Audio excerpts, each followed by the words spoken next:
Now, you've been posting a lot also, I see, on things like fasting, sunlight, these natural kind of positions for us and how that contributes to health. We also touched last time a little bit on purpose and mission. Where do you find spirituality in all of this? Because I see so many people posting on the kind of biochemical stuff and the sunlight, which is absolutely essential because that's even connecting you to nature more so. But spirituality in general, how does that contribute to your health or to others? And even what, research may be diving into in this idea of spirituality, whether it's meditation, prayer, other things like that. So that sort of falls on the spectrum of stress, right? Mm. Meditation. We all live in this stress-dominated world, and there's true physiological things that happen when you're actually stressed out that will lead to mineral losses. So when you are stressed, this fight or flight moment happens, and you get this release in cortisol. You get increases in epinephrine and noradrenaline.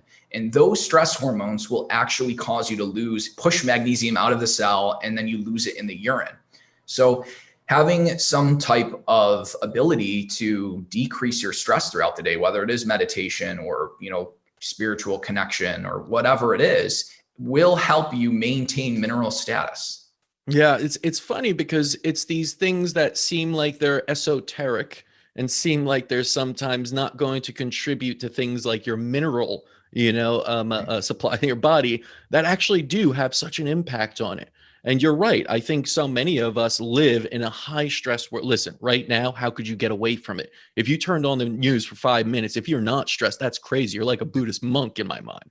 So it is, and it does strip us all the way, in so many different variations of our body and our biochemistry that we don't even realize when we try and fix it on the biochemical side with diet when we don't address the root cause again, which is sometimes in that mental spiritual component. Sticking to that whole idea of how to uplift mindset, do you have any recommendations or methods that you've seen to combat the gloom of news, the depressive state we're in, the kind of always something wrong going on, and to keep us balanced? Is it more of those tools you're saying, like, hey, don't even pay attention to that?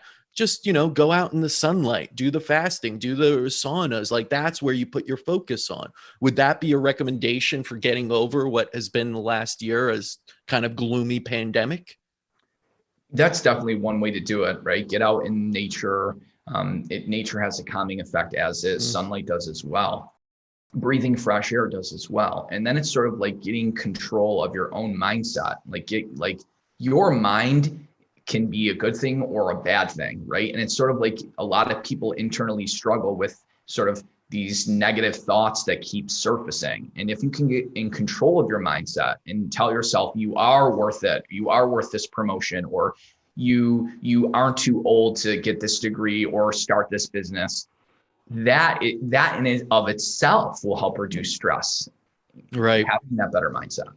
Yeah, I mean, something as simple for me and what I always recommend to anybody going through this kind of depressing, even patients, it's just affirmations, just writing it down. At first, you don't have to believe it that I am worthy, I am at peace, I am healthy, all the, you write it enough, you'll trick your mind. It's the same thing the news does to get you in a fear place. If you say it enough, you're in a fearful state. Like, I truly believe people watched the news enough and they said it was raining and storming outside, yet it was actually sunny. People would believe it and bring their umbrellas outside, because that's what we could do. We could actually trick our own mind, but why not trick it to the positive? And not even trick it, just move it into that state. Because I think so many of us are in this kind of sympathetic, fearful state that absolutely doesn't contribute and can actually lead to mineral deficiency.